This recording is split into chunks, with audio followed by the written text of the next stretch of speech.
하 대위, 군복 벗고 싶어? 아니면 목숨을 버리고 싶어? 기름때 낀 목소리가 귓가에 뱀처럼 달라붙었다. 쇳가루와 곰팡내가 뒤엉킨 공기. 여기는 인천항 근처의 거대한 국군복지단 제3물류창고, 그 중에서도 가장 안쪽의 폐기물 처리 구역이다. 나는 차가운 콘크리트 바닥에 무릎을 꿇고 있었다. 터져버린 입술에서 흘러나온 피가 쇠마처럼 비릿하게 번졌다. 놈의 군홧발에 짓밟힌 옆구리가 부러진 듯 숨을 쉴 때마다 비명을 질렀다. 내 앞에서 손을 터는 자는 이 창고의 왕, 박기태 원사였다. 그의 기름진 얼굴이 비상등의 희미한 붉은 빛을 받아 번들거렸다. 대답이 없네.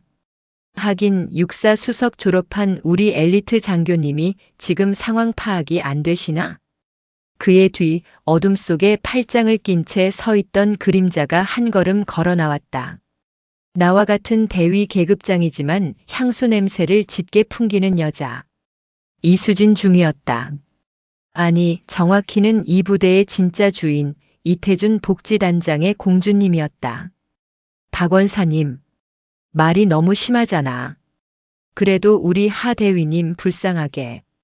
이수진이 내 턱을 군홧발 끝으로 툭 치켜 세웠다. 굴욕감에 이가 갈렸다. 내까짓게 아무리 열심히 해봤자 아빠 말 한마디면 끝이야. 알아들어? 내가 본 그 서류 쪼가리. 그거 그냥 휴지라고. 넌 이제 끝났어. 비웃음 가득한 목소리. 내 손에 피투성이로 들려있던 것은 단순한 서류 쪼가리가 아니었다. 그것은 전방 격오지에서 추위에 떠는 우리 병사들의 입에 유통기한이 지난 썩은 고기 통조림이 들어가고 있다는 결정적인 증거였다. 그리고 그 모든 검은 돈이 향하는 곳. 제이라는 이니셜. 바로 이수진의 아버지 이태준 소장의 주머니였다. 서류 내놔. 곱게 말할 때 박기태 원사가 내 머리채를 거칠게 움켜쥐었다. 두피가 뜯겨나가는 고통에 신음이 터져나왔다. 이 짐승만도 못한. 하. 짐승? 그래, 짐승이다. 이 구역에서 20년 구른 짐승이야. 박기태의 주먹이 내 복부를 다시 한번 가격했다. 숨이 멎었다. 갈비뼈가 안쪽으로 으스러지는 느낌과 함께 나는 바닥으로 처박혔다. 불과 석 달 전, 내가 이곳 국군복지단 인천물류지원단으로 발령받았을 때만 해도 나는 내 군 생활이 이렇게 나락으로 떨어질 줄은 상상도 못했다. 육군사관학교를 수석으로 졸업하고 야전에서 구르며 실력을 인정받아 복지단으로 발령받았을 때 나는 진심으로 기뻤다. 우리 장병들의 복지를 책임진다는 자부심. 그것 하나로 충분했다. 하지만 그 환상은 첫날부터 깨졌다. 대위 하선우. 금일부로 물류관리과장으로 명받았습니다. 나의 우렁찬 신고에 사무실의 모든 시선이 꽂혔다. 그리고 그중 가장 싸늘한 시선. 바로 옆자리 기획실 소속이라는 이수진 중이었다. 그녀는 전투복을 입었음에도 규정에 어긋나는 긴 머리와 짙은 화장을 하고 있었다. 내가 서류를 검토하는 동안 그녀는 자신의 책상에 앉아 보란 듯이 거울을 보며 화장을 고쳤다. 이중희. 나는 참지 못하고 입을 열었다. 여기는 군대다. 용모복장 규정 다시 숙지하고 즉각 시정하도록. 사무실의 공기가 순간 얼어붙었다. 이수진이 들고 있던 콤팩트를 탁 소리나게 닫았다. 그녀가 천천히 고개를 돌려 나를 위아래로 훑어봤다. 뭐? 방금 뭐라고 했어? 반복은 없다. 즉각 시정하라고 했다. 하. 웃기지도 않네. 너 내가 누군지 몰라? 알 필요 없다. 내 부하면 내 규정을 따르면 된다. 그때였다. 사무실 문이 황급히 열리며 대대장인 김중령이 땀을 뻘뻘 흘리며 뛰어들어왔다. 그는 나를 쳐다보지도 않고 이수진 중위에게 허리를 굽혔다. 아이고 이중위님, 제가 늦었습니다. 단장님께서 기다리십니다. 어서 용산 본부로 가시죠. 용산. 서울 용산구에 위치한 국군복지단 본부. 그곳은 이 부대의 심장이자 모든 이권이 모이는 곳이었다. 아, 진짜.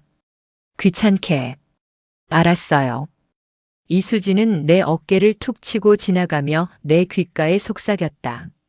너 오늘 나한테 제대로 찍혔어. 각오해.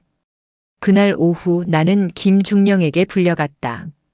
그는 책상을 쾅 내리쳤다. 하대위. 지금 제정신이야?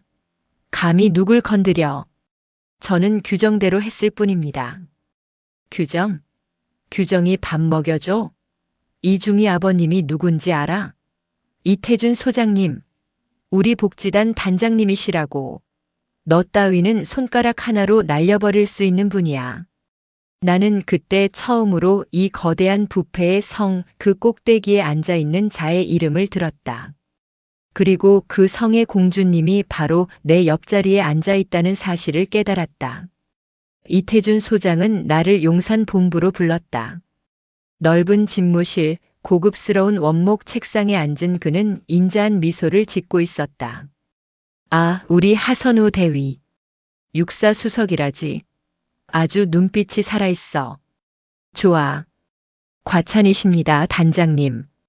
우리 수진이가 아직 어려서 실수를 좀 했네. 자네가 선배니까 잘 좀 이끌어주게.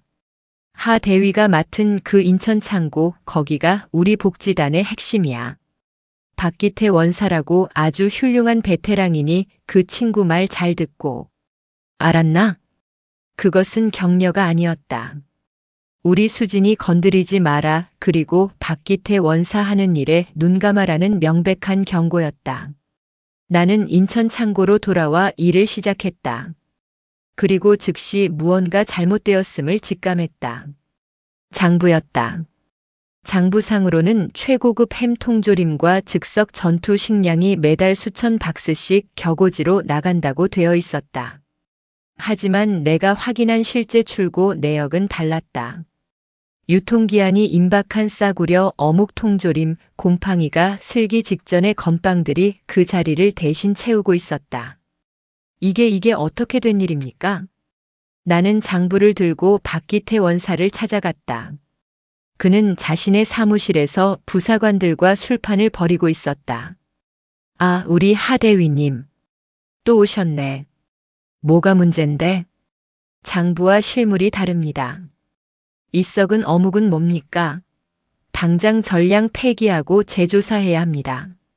박기태가 낄낄 웃었다. 술잔을 든 부사관들도 따라 웃었다. 폐기? 이걸 다? 하 대위, 군수 물자가 뭔지 몰라. 이건 다 전술적 비축 물자야. 훈련할 때 굴리고 먹으면 그만이라고. 말도 안 됩니다. 이건 명백한 횡령입니다. 당장 단장님께 보고하겠습니다. 내가 돌아서는 순간 박기태의 눈빛이 싸늘하게 변했다. 단장님이라 좋아. 어디 한번 보고해봐. 자네가 그 보고서 들고 용산 정문 통과할 수 있을 것 같은지. 그날 밤 나는 결심했다. 이 썩어 빠진 고리를 내 손으로 끊어내야겠다고. 나를 돕겠다고 나선 것은 창고에서 묵묵히 일만 하던 김일병뿐이었다.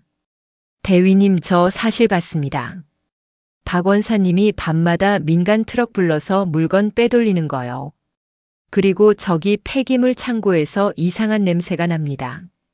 김일병의 제보를 바탕으로 나는 한밤중에 박기태의 사무실에 잠입했다. 그리고 찾아냈다. 이중 잠금 장치가 된 캐빈이 단 그의 비밀 장부. 그것은 단순한 횡령 장부가 아니었다. 지난 몇 년간 그가 빼돌린 군수품의 목록, 민간업자와 주고받은 검은 돈의 내역, 그리고 그 돈이 정기적으로 상납된 계좌번호. 그 끝에는 제2 장군님이라는 글자가 선명하게 박혀 있었다. 찾았다. 심장이 미친 듯이 뛰었다. 이것만 있으면 이태준과 박기태를 한 번에. 어딜 가시나 우리 하대위님. 등 뒤에서 들려오는 목소리. 돌아봤을 때 내 눈에 들어온 것은 박기태의 비열한 웃음과 그 옆에 선 이수진의 경멸 어린 얼굴이었다. 김일병이 겁에 질려 그들 뒤에 서 있었다. 배신이었다. 아니, 어쩌면 저 어린 병사도 협박을 당했으리라. 그리고 지금 나는 이 차가운 바닥에 내동댕이 쳐져 있었다. 하, 이걸로 뭘 어쩌시려고. 이걸 단장님께 가져가게. 박기태가 내 손에서 비밀 장부를 빼앗아 들고 페이지를 넘기며 조롱했다. 멍청한 년. 이게 누굴 위한 건지도 모르고. 그가 내 얼굴에 장부를 집어 던졌다. 종이 모서리에 뺨이 베었다. 똑똑히 봐. 제2장군님이 누구겠어. 이걸 전부 시키신 분이 단장님이시라고. 알고 있었다. 하지만 그의 입에서 직접 확인 사살을 당하는 순간 온몸의 피가 거꾸로 솟는 듯 했다. 이수진이 내게 다가와 쪼그려 앉았다. 그녀의 손에는 내 수첩에 적힌 비상 연락망이 들려 있었다. 어머 하대위. 아버지는 일찍 돌아가시고 어머니는 식당 일하시고 빽이 하나도 없네. 그래서 이렇게 용감했구나. 그녀가 수첩을 갈기갈기 찢어 내 얼굴에 뿌렸다. 아, 그리고 너 때문에 우리 아빠 곤란하게 할 뻔했잖아. 넌 군복만 벗는 게 아닐 거야. 횡령죄? 아니면 그냥 실족사? 이 창고 밤에 엄청 위험하거든. 쥐도 많고. 그녀의 말에 박기태가 음흉하게 웃었다. 그렇지. 여긴 밤에 쥐새끼들이 아주 많아. 하 대위님처럼 말이야. 놈들이 나를 이 어둠 속에 버려두고 떠나려는 순간이었다. 박기태는 쇠로 된 문을 잠그기 시작했다. 이대로라면 나는 여기서 과다출혈과 저체온증으로 죽을지도 모른다. 내일 아침까지 여기서 살아서 기어나가면 그때 가서 징계위원회다. 군수품 횡령 미수죄로. 알겠냐? 박기태의 마지막 말이 창고를 울렸다. 안 돼, 이대로는 안 돼. 나는 으스러진 옆구리를 붙잡고 기어갔다.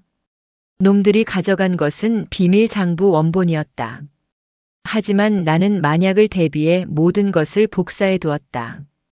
아주 작은 저장 카드에, 내 구나 밑창 깊숙한 곳에. 그리고 놈들이 놓친 것이 하나 더 있었다. 박기태가 내 전투복 주머니를 뒤져 군용 휴대폰은 부숴버렸지만 내 바지 안쪽 주머니에 숨겨둔 개인 휴대폰은 미처 발견하지 못했다. 나는 떨리는 손으로 휴대폰을 꺼냈다. 액정은 금이 같지만 다행히 전원이 켜졌다. 배터리 잔량 3%. 단 한 통의 전화만 걸 수 있다. 군사경찰? 안 된다. 이태준의 입김이 닿지 않은 곳이 없다. 어머니? 안 된다. 걱정만 끼칠 뿐이다. 나는 떨리는 손가락으로 번호를 눌렀다. 내가 외우고 있는 유일한 번호. 내 아버지가 돌아가시기 전 무슨 일이 있어도 이분에게는 연락드려라. 내 목숨을 구해준 분이고 내가 기댈 유일한 어른이다라고 말씀하셨던 나의 작은 아버지. 제발 제발 받으세요. 작은 아버지. 신호음이 갔다. 한 번, 두 번. 딸칵. 선우야, 이 밤중에 무슨 일이냐? 수화기 너머로 들려오는 언제나처럼 침착하고 깊은 목소리. 그 목소리를 듣는 순간 참았던 눈물이 쏟아졌다. 작은 아버지, 저 죽을 것 같아요. 뭐라고? 인천 제3물류 창고예요. 저 횡령범으로 몰려서 맞았어요. 갈비뼈가 으윽. 선우야, 정신 차려. 지금 어디야? 인천 어디? 모르겠어요. 그냥 썩은 냄새 나는 창고. 나는 마지막 힘을 다해 속삭였다. 작은 아버지, 저 군복 벗기 싫어요. 아버지처럼 억울하게. 가만 있어. 아무것도 하지 마. 지금 당장 내가 간다. 내가 있는 곳이 지옥이라도 내가 갈 테니 숨만 쉬고 있어. 알겠어. 수화기 너머로 다급한 목소리와 함께 여러 사람의 고함 소리가 들렸다. 당장 헬기 띄워. 국방부 장관 명령이다. 순간 나는 내 귀를 의심했다. 국방부 장관 명령. 휴대폰이 내 손에서 미끄러졌다. 배터리가 다 된 모양이었다. 의식이 흐려지는 가운데 나는 차가운 바닥에 쓰러졌다. 그리고 굳게 닫힌 강철 문 너머 아주 멀리서 하늘을 찢는 듯한 거대한 프로펠러 소리가 들려오는 것만 같았다. 의식이 가라앉았다. 차가운 콘크리트 바닥이 내 몸의 마지막 온기마저 빨아들이는 것 같았다. 피냄새와 곰팡내. 이수진의 경멸 어린 눈빛과 박기태의 짐승 같은 웃음소리가 뒤섞여 나를 어둠 속으로 끌어당겼다. 작은 아버지. 그 이름을 부른 것이 마지막이었다. 내 아버지가 돌아가시던 날 아빠 대신이야라며 내 머리를 쓰다듬어 주시던 그 거칠고 따뜻했던 손. 그 손을 다시는 잡지 못할 것만 같았다. 얼마나 지났을까? 귓가에 무언가 거대한 것이 공기를 찢는 소리가 들려왔다. 두두두두두두. 처음에는 내 약해진 심장이 귓속에서 울리는 소리인 줄 알았다. 하지만 소리는 점점 커졌다. 낡은 창고의 녹슨 철판들이 그 진동에 맞춰 덜덜 떨기 시작했다. 뭐야? 저 멀리 굳게 닫힌 강철 문 너머 박기태와 이수진의 당황한 목소리가 희미하게 들려왔다. 이 밤중에 무슨 훈련이야? 이쪽은 비행 금지 구역이라고. 박기태가 무어라 소리치는 것 같았다. 하지만 그 소리는 하늘에서 내리꽂히는 거대한 굉음에 묻혀버렸다. 쿵! 그것은 단순한 헬기 소리가 아니었다. 육군 항공의 주력 수리온 기동 헬기 2대가 창고 지붕을 날려버릴 듯 거칠게 하강하는 소리였다. 창고의 작은 유리창이 그 강력한 바람을 견디지 못하고 쨍그랑 소리를 내며 박살났다. 미쳤어. 저것들 뭐야? 이수진의 날카로운 비명이 들렸다. 박원사, 빨리 문 열어. 뭐 하는 거야? 아, 안 열려. 밖에서 잠갔어. 뭐라고? 밖에서 잠갔다고? 그 말은 놈들도 나와 함께 이 창고 안에 갇혀 있다는 뜻이었다. 그때였다. 쾅, 쾅, 쾅. 강철 문을 부수려는 듯한 거대한 충격음이 3번 울렸다. 그리고 이어진 쇠가 찢어지는 소리. 전원 진입. 목표 하선우 대위. 나머지는 모두 제압한다. 끼익. 굉음과 함께 육중한 강철 문이 종이장처럼 뜯겨져 나갔다. 눈을 뜰 수 없는 눈부신 전술 조명과 함께 검은색 특수 전투복을 입은 대원들이 쏟아져 들어왔다. 그들의 팔뚝에는 국군복지단 마크가 아닌 날카로운 독수리 마크. 국방부 직속 국군안보지원사령부에 특임되었다. 움직이면 쏜다. 전원 바닥에 엎드려. 뭐야 너희들. 여기가 어딘 줄 알고. 나 이태준 단장님. 박기태가 뭐라고 소리치려던 순간 특임대원의 군홧발이 그의 복부를 정확히 가격했다. 짐승 같은 거구의 박기태가 새우처럼 구부러지며 바닥에 나동그라졌다. 단장? 지금 이 순간부로 그 어떤 단장의 명령도 유효하지 않다. 장관님 명령이다. 이수진은 이 상황을 도저히 믿을 수 없다는 듯 하얗게 질린 얼굴로 그 자리에 얼어붙어 있었다. 난 이태준 소장 딸이야. 너희들 지금 계급 소속 불문.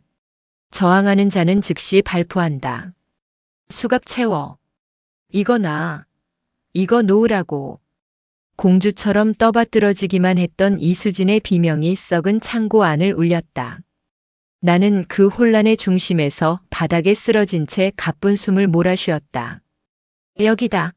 목표 발견. 하 대위님. 의무병. 빛이 내 얼굴을 비췄다. 누군가 나를 조심스럽게 부축해 일으켰다. 대위님 정신 차리십시오. 하선우 대위님. 남았구나. 의식 있다. 상태 확인해. 의무병이 내 전투복을 잘라내고 상처를 살폈다. 심각합니다. 옆구리 다발성 골절. 내장 출혈 의심.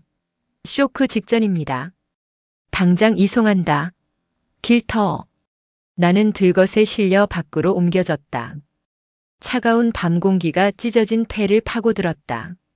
하늘을 올려다보자 2대의 수리온 헬기가 강력한 탐조등을 뿜으며 창고 위를 선회하고 있었다. 그리고 그 아래 수십 대의 검은색 군용 차량이 물류단지 전체를 개미떼처럼 에워싸고 있었다. 이것은 단순한 구조가 아니었다. 거대한 작전이었다. 저것들. 나는 수갑이 채워진 채 끌려 나오는 박기태와 이수진을 보았다. 박기태는 여전히 상황 파악이 안 된다는 듯 씩씩거렸고 이수진은 넋이 나간 사람처럼 울고 있었다. 기록해. 현 시간부로 국군복지단 제3물류창고 전 인원, 직무 정지 및 격리 조치. 모든 서류와 전산 자료를 압수한다. 낮고 침착한 목소리.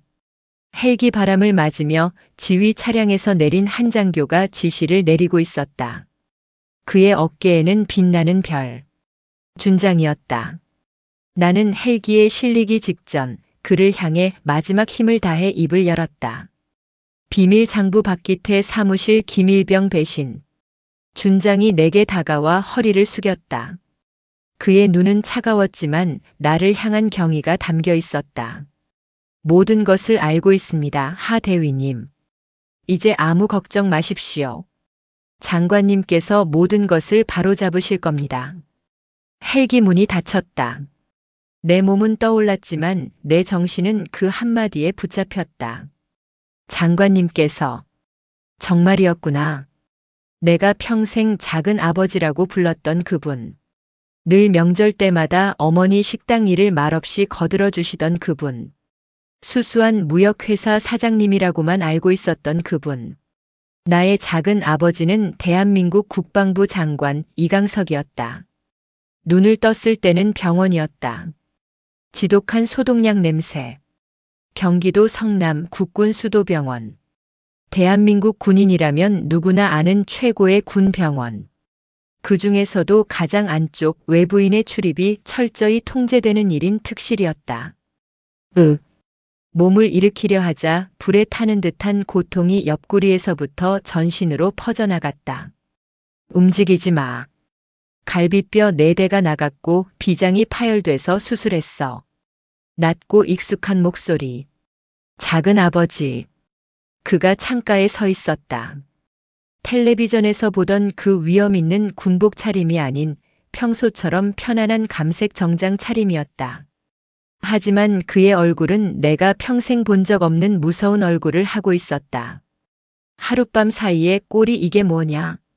선우야. 저 괜찮아요. 어머니께는 연락했어. 내가 그냥 야간 훈련 중에 좀 다쳤다고. 부산에서 지금 오고 계신다. 그가 내 침대 옆으로 다가와 앉았다. 그의 거대한 손이 내 뺨을 덮었다. 따뜻했다. 누가 그랬어? 그 박기태라는 원사놈이냐 아니면 그 계집애냐? 둘 다요. 그리고 김일병이 저를 배신했어요. 배신이 아니야. 작은 아버지가 고개를 저었다. 안보사에서 방금 보고받았어. 김일병 어머니가 시한부 판정을 받았는데 그 약값을 박기태가 대주고 있었더군. 그걸로 협박한 거야. 하선우를 팔면 내 어미를 살려주겠다고. 나는 말을 잃었다. 그 어리고 착했던 병사. 그는 나를 배신한 것이 아니라 어머니를 살리기 위해 지옥 같은 선택을 강요당했던 것이다. 박기태 원사 그자는 지금 어디 있습니까? 남한산성 육군교도소. 지금 이 시간에도 안보사 수사관들이 아주 정성껏 조사 중일 게다. 내가 말한 비밀 장부도 찾았어. 놈의 사무실 바닥 밑 이중 금고 안에 숨겨져 있더군. 이태준 소장 아니 이태준 단장은요? 그놈이 문제야. 작은 아버지의 미간이 좁혀졌다. 그놈 보통 족속이 아니야. 내가 특임대를 투입해서 물류창고를 급습한 직후 그놈은 모든 것을 예상했다는 듯이 움직였어. 무슨 말씀이세요? 어젯밤 너를 싣고 헬기가 뜬 지 10분 만에. 이태준은 용산 국방부 청사에서 긴급 기자회견을 열었다. 작은 아버지가 리모컨을 들어 병실에 대형 텔레비전을 켰다. 화면 가득 이태준 소장의 위선적인 얼굴이 떠올랐다. 그는 수많은 기자 앞에서 눈물을 글썽이며 연설하고 있었다. 참으로 가슴 아픈 일입니다. 본관이 아끼던 부하 하선우 대위가 군수품 횡령이라는 끔찍한 범죄를 저지르려 했습니다. 저는 그녀를 설득하려 했으나 그녀는 결국 돌이킬 수 없는 선택을. 뭐라고요? 이태준은 내가 횡령을 저지르다 발각되자 기밀 서류를 훔쳐 도주하려 했고 박기태 원사와 이수진 중위가 그것을 막으려다 오히려 폭행을 당했다고 발표했다. 거짓말이야. 전부 다 거짓말이라고요. 나는 소리를 질렀다. 수술 부위가 터질 듯 아파왔다. 쉬어. 흥분하지 마. 작은 아버지가 내 어깨를 눌렀다. 더 가관인 건 뭔지 아나? 그놈은 내가 특임대를 보내 널 구출한 것을 국방부 장관이 자신의 권력을 남용하여 범죄자인 친척을 불법적으로 빼돌린 사건으로 둔갑시켰어. 나는 숨이 멎는 것 같았다. 박기태와 이수진을 잡아넣는 것으로 끝날 일이 아니었다. 이것은 거대한 정치 싸움의 시작이었다. 썩은 군납 비리를 덮기 위해 이태준은 감히 국방부 장관에게 정면으로 전쟁을 선포한 것이다. 작은 아버지 저 때문에. 닥쳐. 그가 내 말을 잘랐다. 그의 눈이 호랑이처럼 번뜩였다. 내 탓이 아니야. 이건 내 싸움이다. 내 아버지가 끝내지 못했던 싸움. 내가 오늘 끝장을 볼 거니까. 그가 자리에서 일어났다. 선우야. 내가 입고 있던 전투복, 군화, 전부 증거물로 압수됐다. 혹시 그 안에 뭔가 중요한 게 있었나? 나는 그제야 정신이 번쩍 들었다. 군화 밑창. 거기에 제가 복사해둔 작은 아버지의 입꼬리가 희미하게 올라갔다. 그럴 줄 알았다. 내 조카답군. 하지만 그놈들이 가져갔을 텐데. 아니. 그가 문을 향해 걸어가며 말했다. 이태준 그놈이 딱 하나 실수한 게 있어. 놈은 내 전투복을 증거로 압수했지만 그 증거를 분석하는 곳이 어딘지는 생각 못했지. 그게 어딘데요? 작은 아버지가 문고리를 잡고 뒤돌아보았다. 국방부 직할 과학수사연구소. 그리고 그 소장 내 육사 동기야. 국군 수도병원에서의 시간은 지옥처럼 느리게 흘러갔다. 텔레비전 뉴스에서는 연일 이태준 소장이 만들어낸 거짓 시나리오가 흘러나왔다. 충격. 현역 대위, 군수품 횡령 및 기밀 유출 시도. 국방부 장관 월권 논란. 친인척 감싸기 의혹. 이태준은 언론을 교묘하게 이용했다. 그는 자신을 부하를 잘못 이끈 죄책감에 시달리는 지휘관으로 포장했고 나를 은혜를 원수로 갚은 배신자로 만들었다. 심지어 나를 구출한 안보지원사령부 특임대는 장관의 사병처럼 매도되었다. 선우야, 이게 다 무슨 일이냐? 부산에서 한달음에 달려오신 어머니는 텔레비전 화면과 핏기 없는 내 얼굴을 번갈아 보며 울음을 터뜨리셨다. 우리 딸 그런 애 아니에요. 장관님, 아니 도련님. 우리 선우 좀 살려주세요. 제 아빠처럼 억울하게 가면 안 돼요. 어머니는 작은 아버지 이강석 장관 앞에서 무릎을 꿇고 애원하셨다. 형수님, 이러지 마십시오. 일어나십시오. 작은 아버지가 어머니를 부축했다. 그의 얼굴은 굳어 있었다. 선우, 절대 저렇게 안 둡니다. 제 모든 것을 걸고 형님의 명예를 걸고 약속합니다. 어머니가 돌아가시고 난 뒤 병실에는 무거운 침묵이 흘렀다. 이태준이 술을 썼더군. 작은 아버지가 창밖을 보며 입을 열었다. 자네를 신문하겠다고 군 검찰에서 영장을 청구했어. 내가 장관 직권으로 막았지만 시간 문제야. 놈들은 자네를 이 병실에서 끌어내 군사법정에 세우려 하고 있어. 증거는요? 제 군화 밑창. 찾았다. 그가 품 안에서 아주 작은 저장 카드가 담긴 비닐봉지를 꺼냈다. 내 말대로더군. 군화 밑창을 뜯어내니 이게 나왔어. 과수연 동기 녀석이 직접 엑스레이까지 돌려서 찾아냈지. 거기에 모든 게 들어있어요. 박기태의 이중장부 이태준에게 돈이 흘러들어간 내역, 그리고 썩은 식자재가 격오지로 납품된 날짜까지. 알고 있다. 하지만 작은 아버지는 저장 카드를 다시 품에 넣으며 말했다. 이것만으로는 부족해. 네. 그게 무슨 말씀이세요? 그 정도면. 이태준은 이미 이 장부가 내가 조작한 것이라고 밑밥을 깔아놨어. 내가 횡령한 돈을 감추기 위해 혹은 징계를 피하기 위해 상관을 모함하려 했다고. 이 저장 카드를 제출하는 순간 놈들은 불법적으로 수집된 증거라며 물고 늘어질 게다. 그럼 어떡해요? 절망감에 목소리가 떨려 나왔다. 이태준을 무너뜨리려면 놈의 숨통을 한 번에 끊어놓을 더 확실한 증거가 필요해. 놈이 절대 빠져나갈 수 없는 증거. 놈의 입으로 직접 자백하게 만드는 것. 그게 가능할까요? 그 교활한 인간이? 가능하게 만들어야지. 작은 아버지의 눈이 차갑게 빛났다. 선우야, 넌 여기서 푹 쉬어. 지금부터는 내가 움직일 테니. 넌 철저하게 불쌍한 피해자가 되어야 한다. 이태준에게 짓밟혀 모든 것을 잃고 장관인 삼촌마저 이를 위기에 처한 가련한 조카. 알겠나? 하지만 이건 명령이다, 하대위. 그가 처음으로 나에게 군인의 목소리로 말했다. 지금부터 이 작전의 지휘는 내가 맡는다. 그날 이후 작은 아버지는 내 병실에 발길을 끊었다. 그가 나를 손절했다는 소문이 국방부 내에 파다하게 돌기 시작했다. 이태준의 기세는 하늘을 찔렀다. 그는 매일같이 언론에 나와 자신의 결백을 주장했다. 그리고 마침내 놈의 사람들이 내 병실에 들이닥쳤다. 대위 하선우, 군 검찰 소속 박아묵의 소령이다.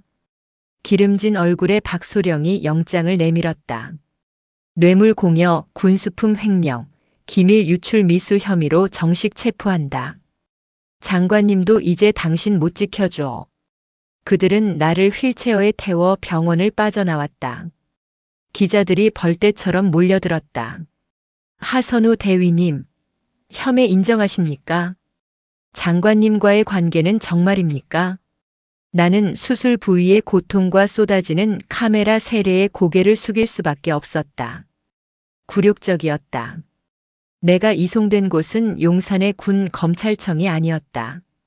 뜻밖에도 그들은 나를 이태준 소장이 있는 국군복지단 본부 단장실로 데려갔다. 1층 로비에는 청렴공정, 복지단, 이라는 거대한 현수막이 위선적으로 걸려 있었다. 왔나 하대위. 단장실. 이태준이 고급스러운 원목 책상에 앉아 승자의 미소로 나를 내려다보고 있었다. 꼴이 말이 아니군. 내가 자네를 얼마나 아꼈는데 어쩌다 이 지경까지 됐나. 연극은 그만하시죠. 내가 이를 악물고 말했다. 연극?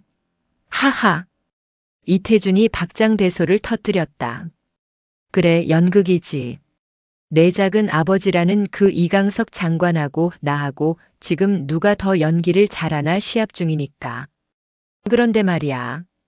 아무래도 내가 이긴 것 같아. 그가 책상 위에 신문 하나를 내게 툭 던졌다. 일면 머리 기사. 단독 이강석 국방장관 사의 표명.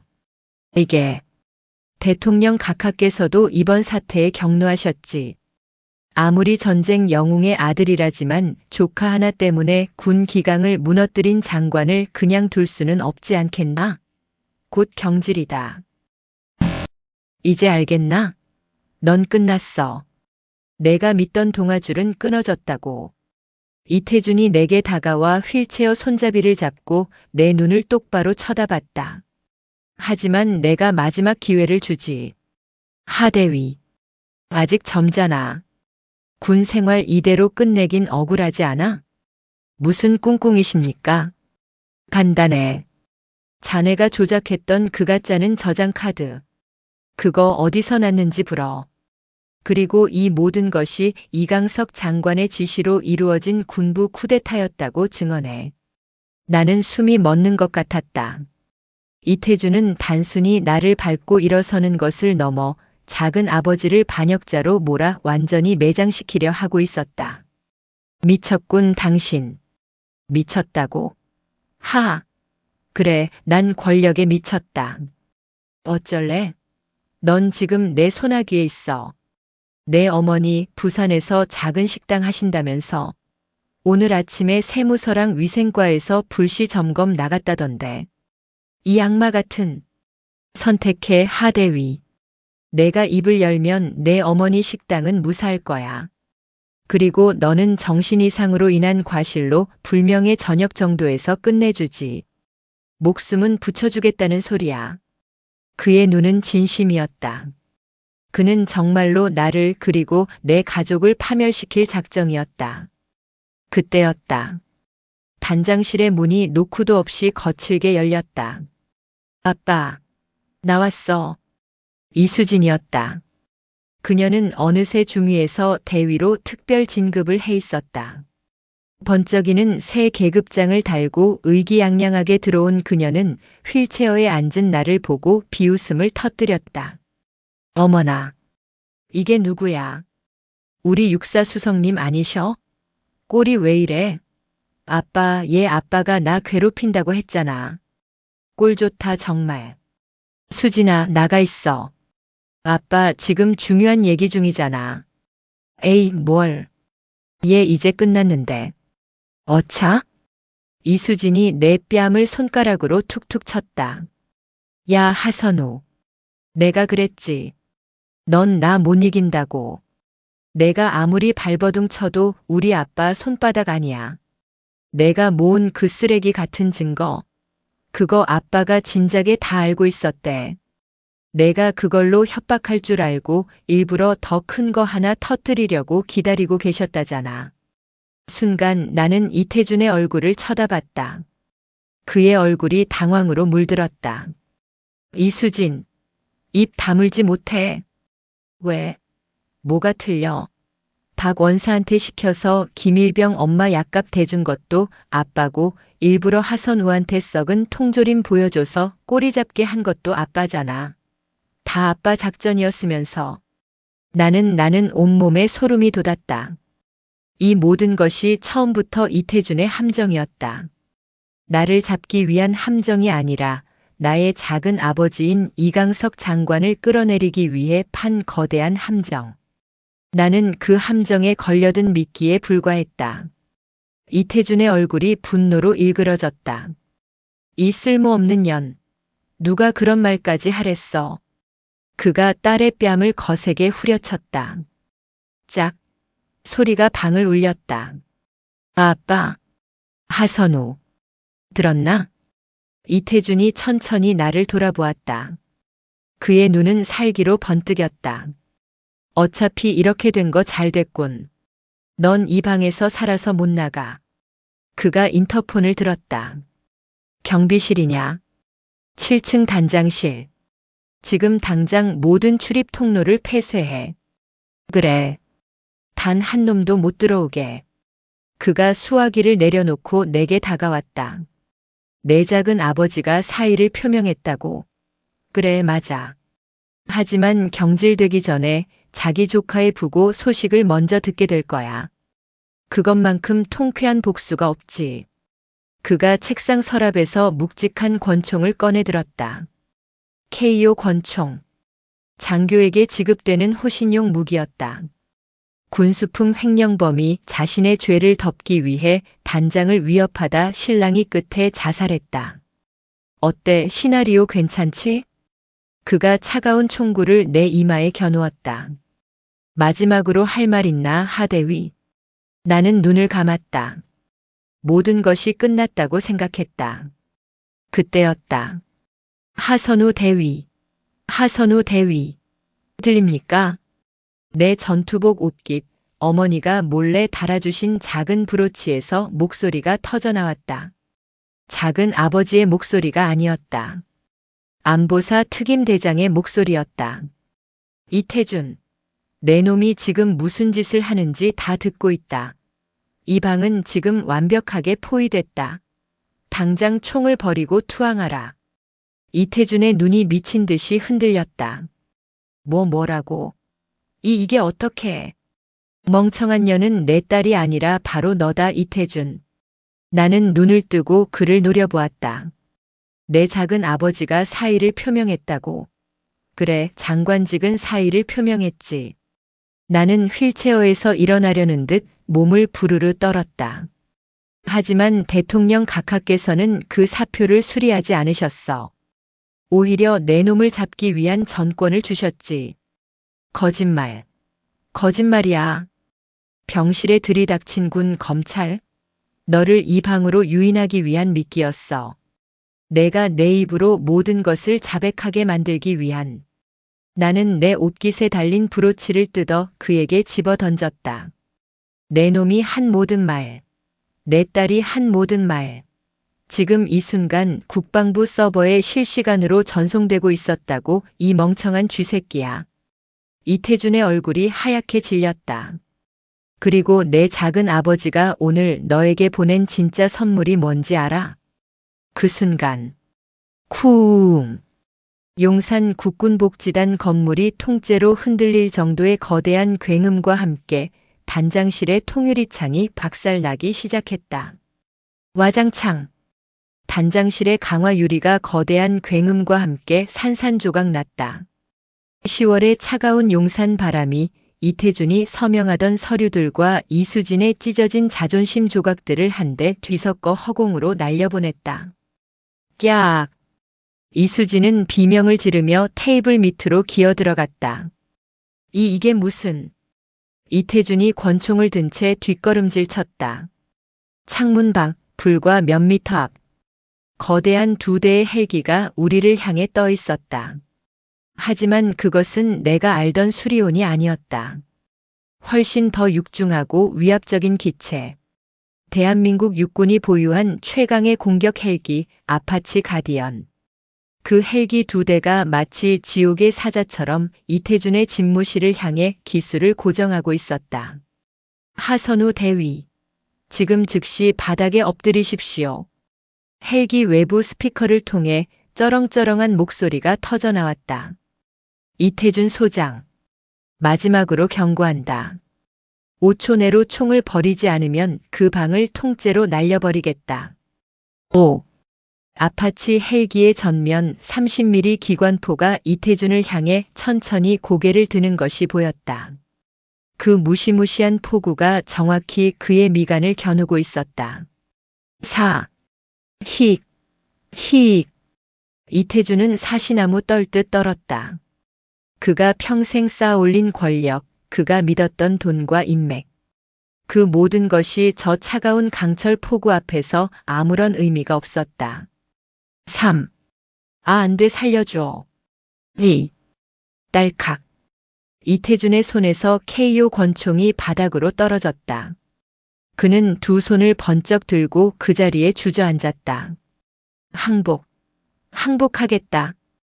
그 순간 헬기 한 대에서 검은 밧줄이 폭풍처럼 내려왔다. 그리고 박살난 창문을 통해 검은색 특수 전투복을 입은 대원들이 눈 깜짝할 사이에 방 안으로 쏟아져 들어왔다.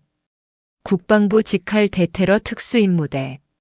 작전명 썩은 뿌리를 위해 투입된 장관의 마지막 칼날이었다. 이태준 소장. 현 시간부로 내란 음모, 살인 미수, 초병 위협, 군수품 횡령 교사 혐의로 긴급 체포한다. 나는 단장이다.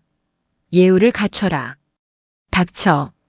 특임대장이 이태준의 얼굴을 군홧발로 짓밟아 바닥에 처박았다.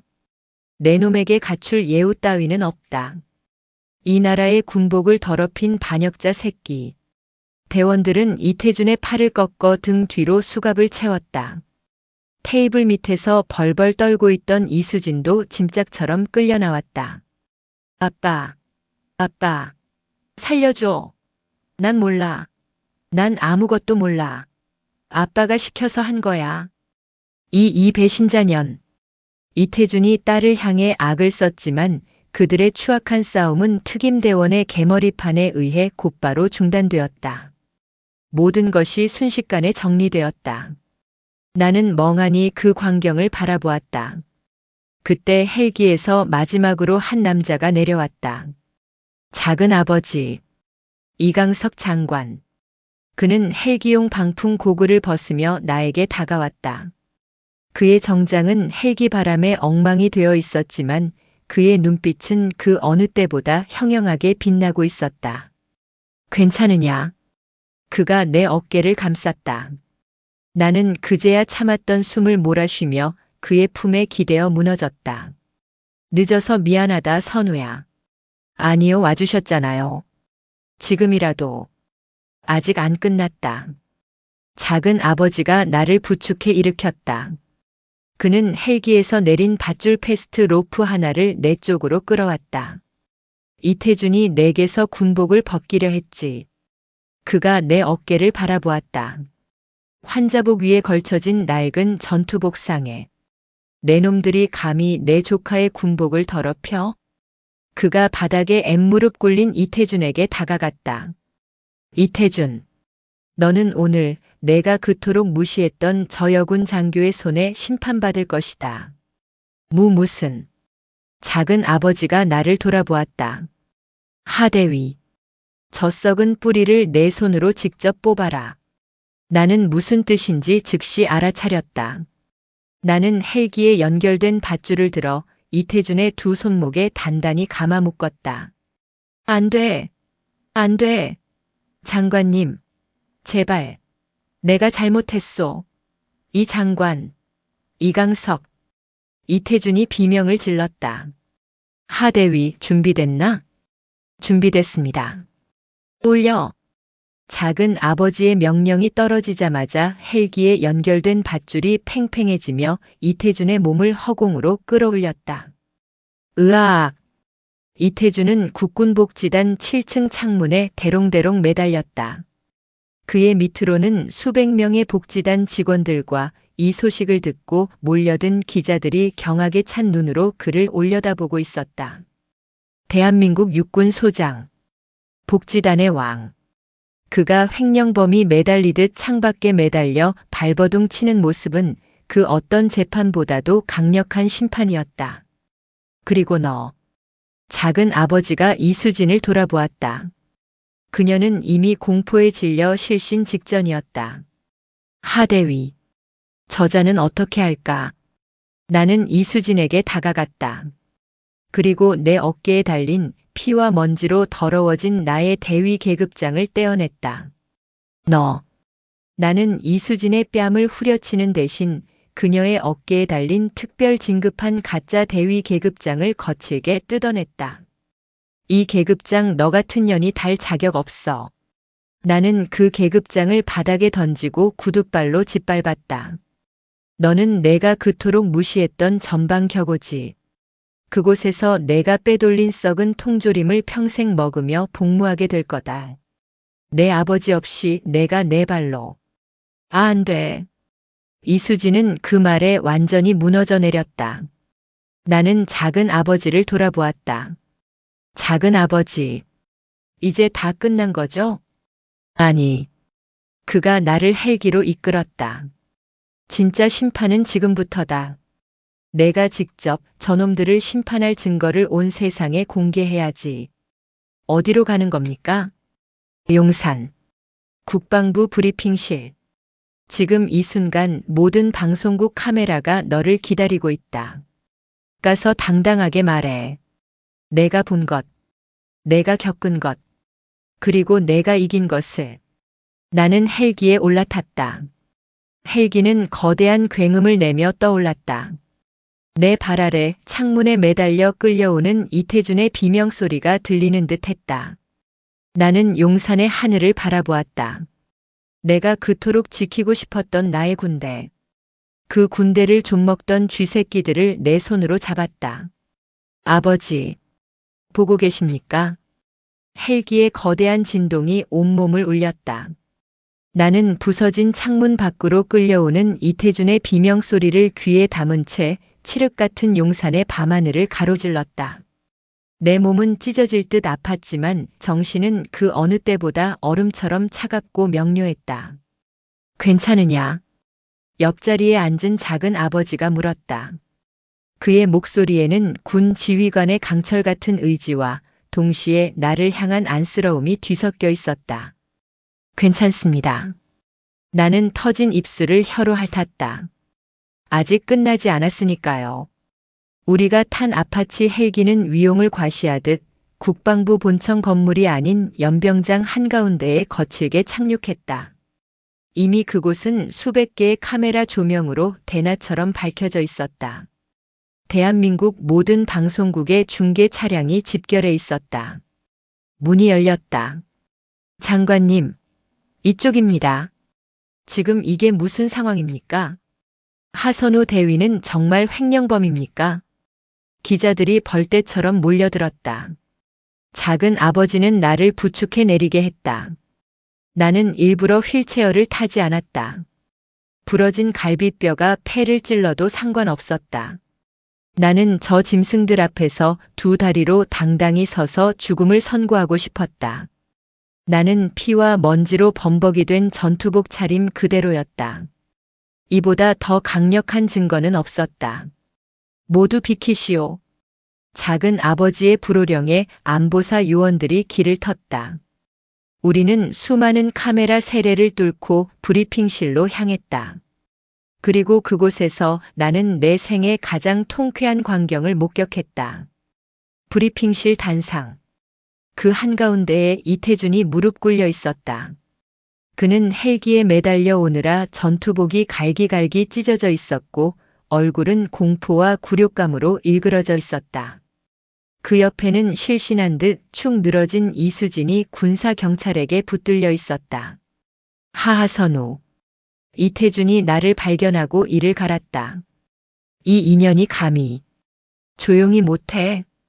안보사 요원의 개머리판이 그의 등을 내리찍었다. 브리핑실은 물을 끼얹은 듯 조용해졌다.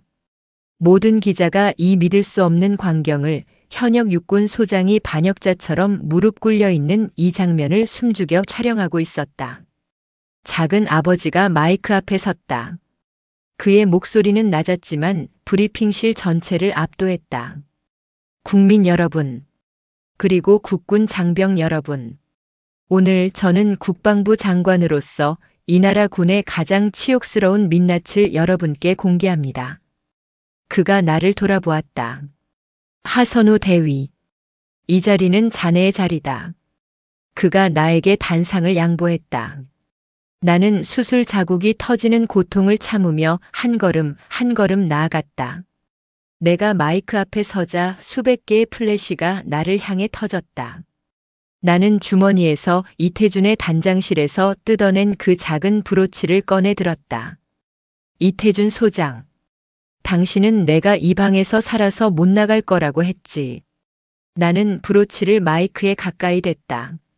하지만 당신이 한 모든 말은 지금 이 순간 이곳에 생중계되고 있었다. 나는 재생 버튼을 눌렀다. 이 쓸모없는 년. 누가 그런 말까지 하랬어. 하선우. 넌 이 방에서 살아서 못 나가. 군수품 횡령범이 자신의 죄를 덮기 위해 단장을 위협하다 실랑이 끝에 자살했다. 어때, 시나리오 괜찮지? 브리핑실은 거대한 충격에 휩싸였다. 기자들의 입이 떡 벌어졌다. 이태준의 목소리. 그가 자신의 입으로 살인을 모의하고 자신의 죄를 고백하는 그 모든 내용이 적나라하게 울려 퍼졌다. 거짓말. 조작이야. 저건 조작된 거라고. 이태준이 짐승처럼 포효했다. 조작이라고?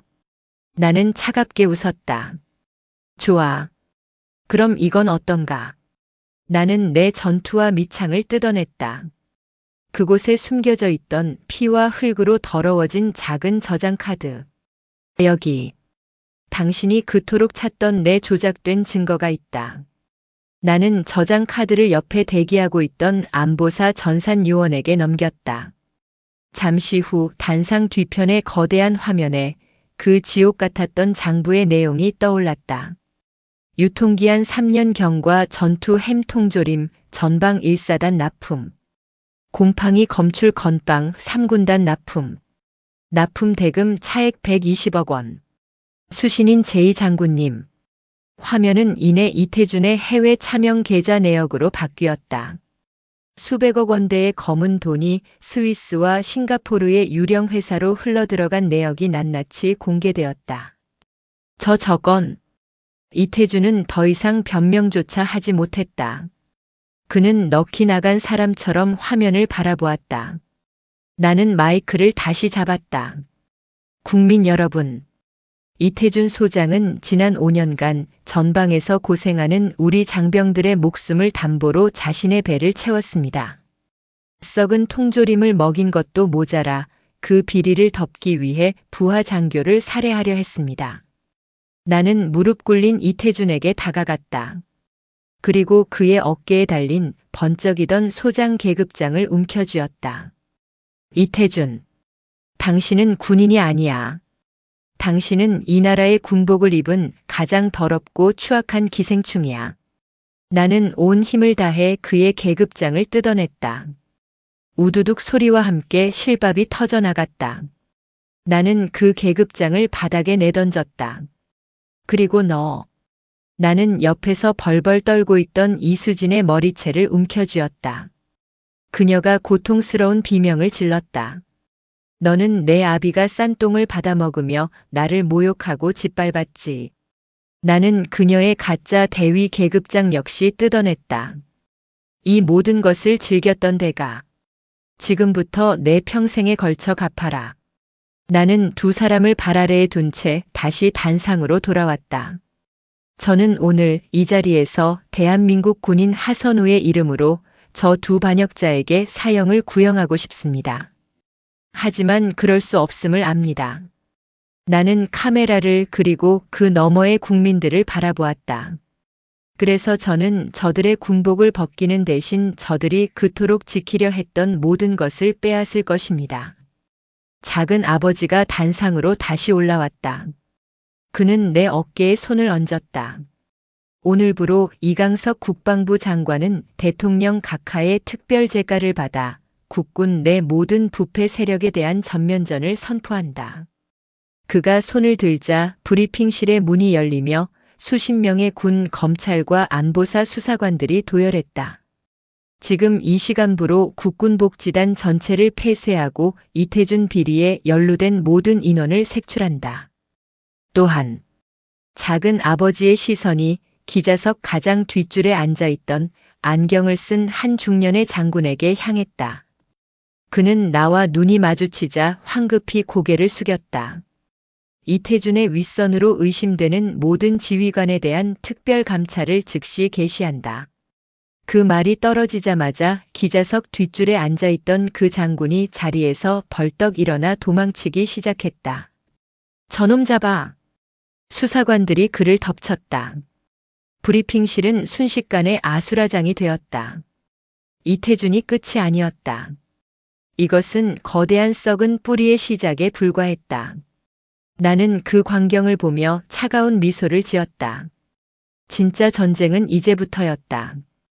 육군 군수사령부 사령관 권혁준 중장 저놈입니다. 국방부 장관실 작은 아버지는 거대한 모니터에 떠있는 권혁준의 사진을 보며 말했다. 브리핑실에서 도망치려다 붙잡힌 자. 이태준에게 제2장군님이라는 암호명으로 상납을 받고 그 대가로 모든 비리를 눈감아준 진짜 몸통이었다. 이태준은 꼬리에 불과했습니다. 권혁준은 군수사 전체를 이용해서 전군의 군납 비리를 총괄하고 있었더군요. 그럼 지금 당장 체포하면 그럴 수 없었다. 작은 아버지가 고개를 저었다. 권혁준은 내가 함부로 손댈 수 없는 자리에 앉아 있었어. 청와대 그리고 여당 실세들과도 복잡하게 연결되어 있었지. 내가 오늘 이태준을 급습한 것도 사실은 저 권혁준을 칠명분을 얻기 위해서였다. 나는 그제야 작은 아버지가 왜 이토록 거대한 쇼를 벌였는지 깨달았다. 그는 나를 구출함과 동시에 이태준을 미끼로 권혁준이라는 대어를 낚을 판을 짠 것이다. 그리고 나는 그 판의 가장 중요한 주연 배우였다. 하지만 하 대위, 자네가 모든 것을 바꿨어. 작은 아버지가 나를 돌아보았다. 자네가 가져온 그 저장 카드. 그리고 이태준의 자백. 그것이 모든 언론을 통해 생중계되면서 권혁준을 감싸던 모든 방패막이들이 떨어져 나갔다. 텔레비전 화면에는 방금 전에 브리핑이 속보로 타전되고 있었다.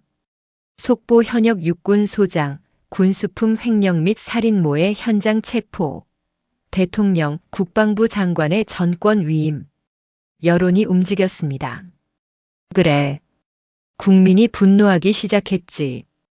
이제 그 어떤 정치인도 권혁준을 비호할 수 없어. 작은 아버지가 수화기를 들었다. 나 이강석이다. 지금 즉시 육군본부 헌병대와 안보사 특임대를 동원해. 충청남도 계룡대. 육군 군수사령부로 가라. 사령관 권혁준 중장. 그놈의 별을 내가 직접 떼어내겠다. 그날 오후 대한민국 군의 심장부 계룡대에서 전무후무한 일이 벌어졌다. 국방부 장관의 직권 명령을 받은 헌병특임대가 군수사령관 집무실을 급습했다. 권혁준은 이태준이 체포되었다는 소식을 듣고 자신의 사무실에서 모든 기밀 서류를 파쇄하고 있었다. 누구야? 여긴 어떻게 해? 육군 중장 권혁준. 직권 남용, 뇌물수수, 군사기밀 누설 혐의로 긴급 체포한다. 이거나. 내가 누군지 알아. 나는. 그는 자신의 라인을 대며 발악했지만 이미 여론의 심판을 본 수사관들에게는 그 어떤 위협도 통하지 않았다. 권혁준의 체포는 거대한 댐의 붕괴를 알리는 신호탄이었다. 그가 무너지자 그에게 돈을 바치고 자리를 보전했던 모든 썩은 가지들이 드러나기 시작했다. 국군복지단 본부. 이태준의 집무실은 거대한 압수수색 현장이 되었다. 내가 갇혔던 그곳에서 수사관들은 벽을 뜯어내고 숨겨진 비밀 금고를 찾아냈다. 금고 안에는 현금 다발과 금괴 따위가 아니었다. 그것은 훨씬 더 끔찍한 것이었다. 이건. 수사관이 경악한 목소리로 중얼거렸다. 그것은 이태준이 지난 10년간 모아온 군 장성들의 약점이었다. 누구는 룸살롱에서 여군을 성추행하는 영상이, 누구는 민간인에게 폭언을 하는 녹음 파일이, 또 다른 누구는 아들의 입시 비리 청탁 서류가 빼곡히 들어있었다. 이태준은 이태준대로 권혁준의 비호 아래 자신만의 왕국을 건설하며 자신을 위협할 수 있는 모든 상급자들의 목줄을 쥐고 있었던 것이다. 이 모든 것을 언론에 공개해. 작은 아버지가 차갑게 명령했다. 한 놈도 남김없이. 군복을 입을 자격이 없는 자들, 오늘부로 전부 옷을 벗긴다. 그날 저녁 대한민국은 다시 한번 뒤집혔다. 육군본부 소속 장군 3명이 긴급 보직 해임되었다. 국방부 본청의 실무자급 대령 5명이 체포되었다. 그리고 인천 제3물류창고. 나의 지옥. 박기태 원사는 남한산성 육군 교도소에서 모든 것을 자백했다. 그는 권혁준과 이태준이 자신을 버렸다는 것을 깨닫자마자 자신이 아는 모든 것을 불기 시작했다. 저만 그런 게 아닙니다. 1창고, 2창고 아니 전국의 모든 물류창고 원사들이 다 한통속입니다. 우리는 그냥 윗분들 시키는 대로 했을 뿐입니다. 박기태의 자백을 근거로 전국의 군 물류창고에 대한 동시다발적인 압수수색이 이루어졌다. 수십 년간 군수품을 빼돌리며 창고의 왕으로 군림했던 원사와 상사들이 줄줄이 수갑을 찼다.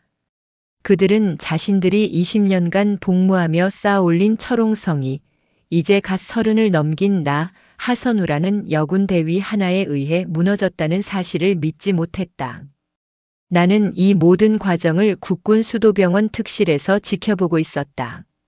수술 부위는 여전히 아팠지만 썩은 살이 도려내지는 듯한 통쾌함에 고통마저 잊을 정도였다. 이수진은 어떻게 됐을까? 그녀는 이태준이 체포되자마자 자신은 아무것도 모른다며 아버지의 모든 죄를 뒤집어 씌우려 했다. 하지만 내가 공개한 녹취 파일, 박 원사한테 시켜서 김일병 엄마 약값 대준 것도 아빠고 일부러 하선우한테 썩은 통조림 보여줘서 꼬리 잡게 한 것도 아빠잖아. 다 아빠 작전이었으면서. 이것이 그녀의 발목을 잡았다. 그녀는 범죄의 공범일 뿐만 아니라 그 모든 계획을 인지하고 즐겼다는 것이 만천하에 드러났다. 그녀는 군 검찰 조사실에서 밥을 넘기지 못하고 매일 밤 비명을 지르며 울부짖고 있다고 했다. 한때 복지단의 공주였던 그녀는 이제 국민 역적의 딸이자 살인모의 공범으로 법의 가장 차가운 심판을 기다리는 신세가 되었다. 모든 것이 제자리를 찾아가는 것 같았다. 하지만 내 마음속에는 한 가지 풀리지 않은 응어리가 남아 있었다. 나를 배신했던 혹은 배신할 수밖에 없었던 김일병. 그는 어떻게 됐을까? 박기태의 협박을 받고 나를 함정에 빠뜨렸던 그 어린 병사. 선우야. 작은 아버지가 병실 문을 열고 들어왔다.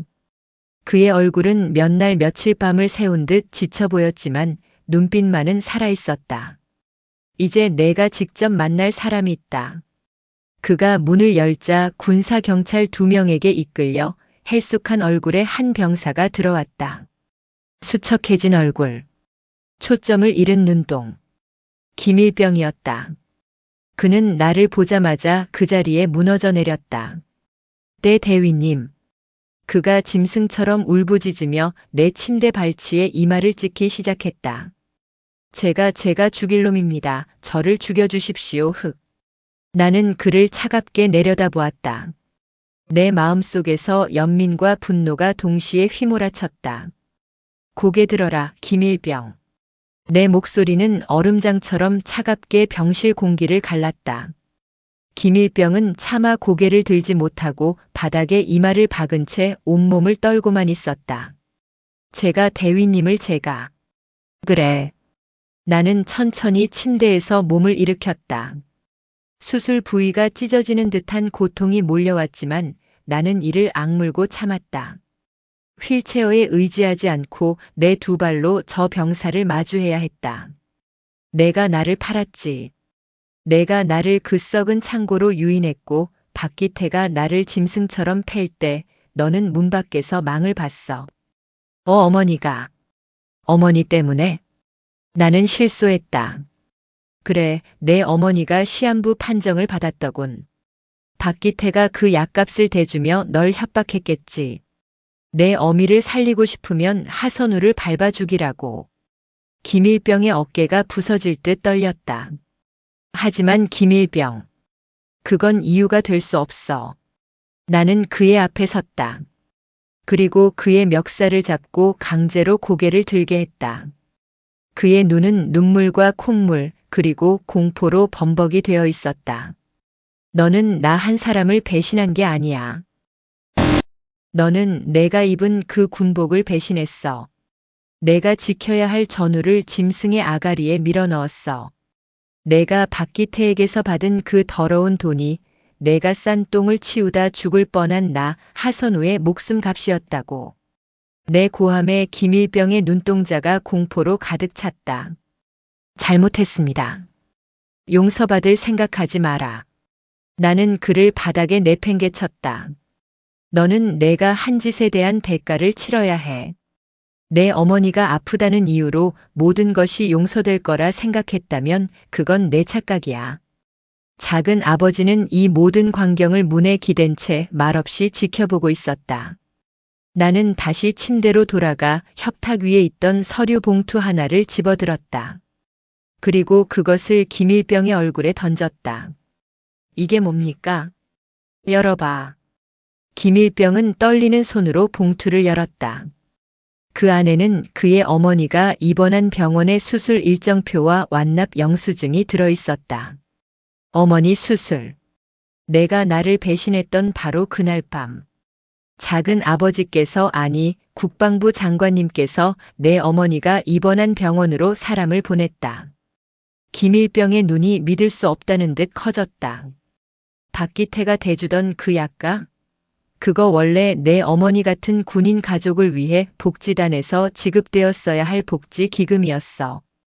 박기태와 이태준이 그 기금마저 횡령해서 마치 자신들의 돈인 양 너를 협박하는 데 썼던 게고. 나는 말을 이었다. 내 어머니 수술은 장관님께서 복지단에서 환수한 그 횡령금으로 진행하셨다.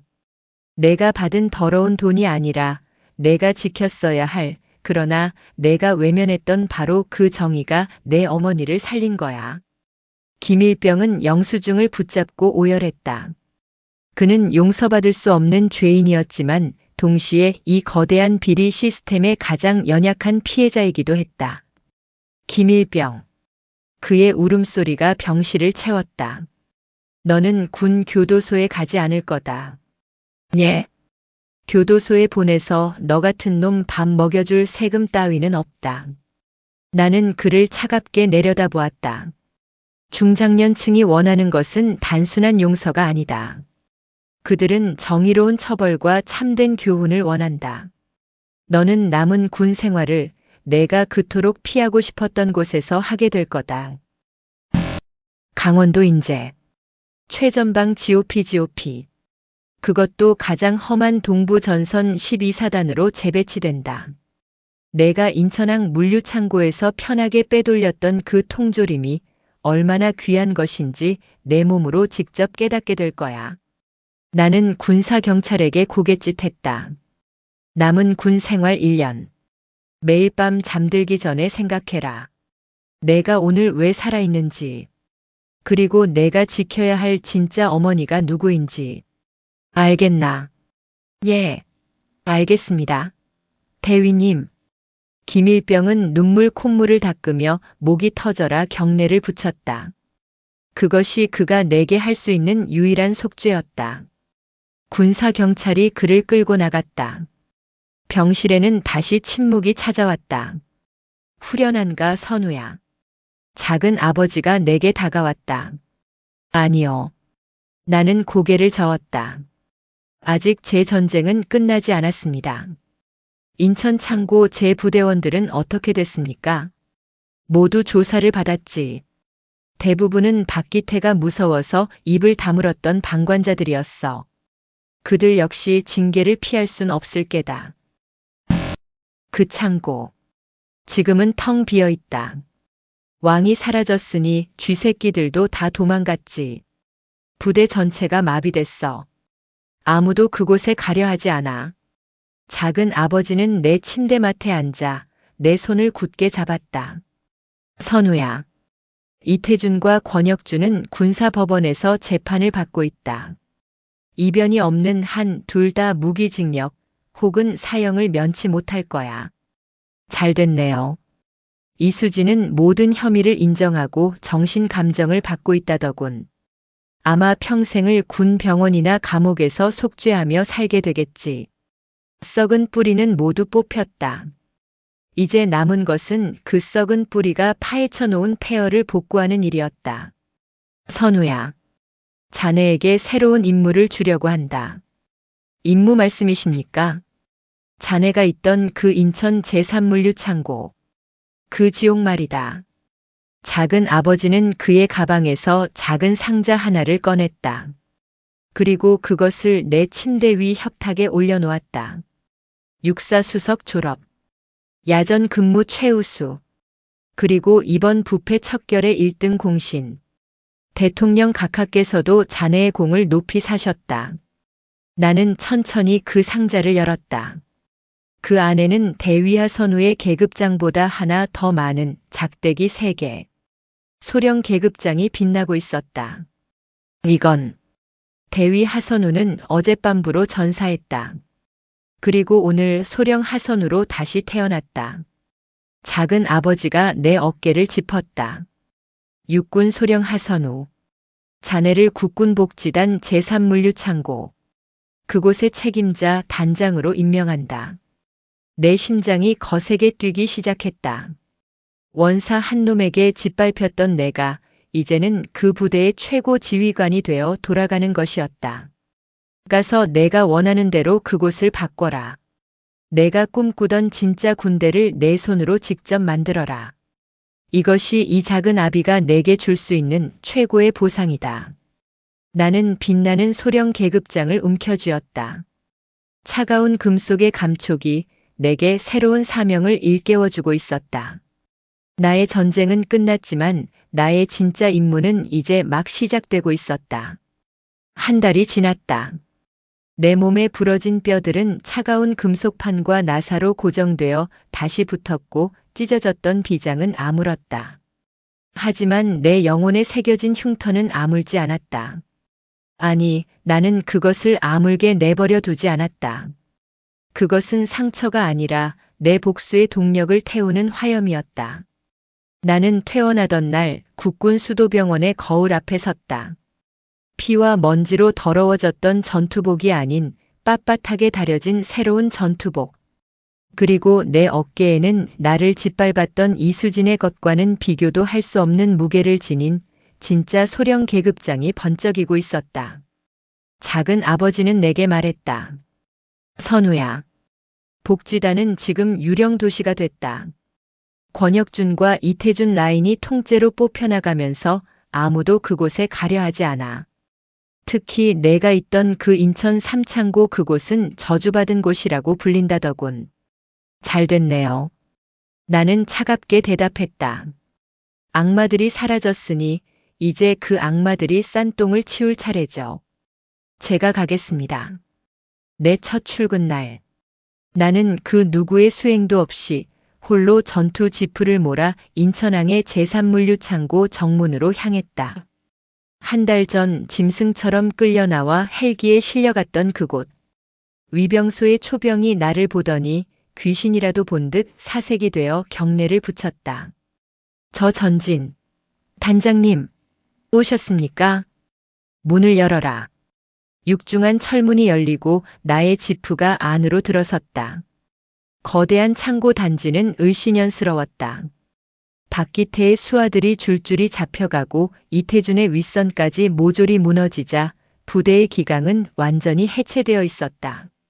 나는 연병장 한가운데에 차를 세웠다. 그리고 내렸다. 전 인원 5분 내로 연병장으로 집합한다. 단 한 명도 빠짐없이. 내 목소리가 확성기를 타고 텅 빈 부대 전체로 울려 퍼졌다. 5분이 지나자 사무실과 창고 구석구석에 숨어있던 병사들과 부사관들이 하나둘씩 억지로 끌려 나온 죄수들처럼 연병장에 모여들었다. 그들의 얼굴은 제각각이었다. 공포, 호기심, 그리고 경멸. 내가 박기태에게 짐승처럼 짓밟히던 그날 밤 창문 뒤에 숨어 이불을 뒤집어 쓰고 있던 바로 그 방관자들이었다. 나는 천천히 그들 앞을 걸었다. 100여 명의 시선이 내 어깨에 달린 소령 계급장과 아직 흉터가 채 아물지 않은 내 얼굴을 번갈아 훑었다. 내 얼굴이 볼만하지. 내가 입을 열었다. 기억하나. 한 달 전 바로 이 연병장 구석에서 내가 어떤 꼴을 당했는지. 몇몇이 시선을 피했다. 너희들은 봤다. 들었다.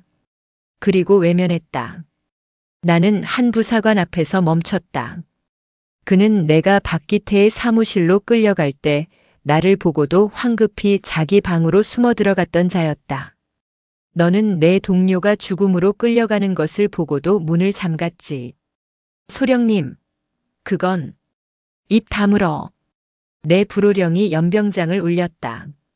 너희들의 침묵이 박기태의 무기였고 너희들의 비겁함이 이태준의 방패였다. 너희들은 가해자가 아니라고 생각하겠지. 천만에. 너희들은 이 썩은 시궁창을 만든 공범이다.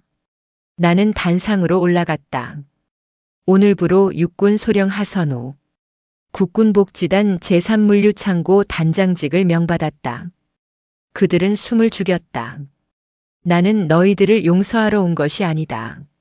나는 박기태의 오른팔 역할을 하며 그에게 아첨하고 떡고물을 받아먹던 2명의 상사를 지목했다. 그들은 내가 단장이 되어 돌아오자 가장 먼저 내게 줄을 서려고 아양을 떨던 자들이었다. 최 상사, 황 중사. 예. 소령님. 너희 둘은 박기태가 횡령한 장부를 조작하고 김일병의 어머니를 협박하는 데 동조했지. 그리고 내가 돌아오자마자 내게 새로운 충성을 맹세하려 했더군.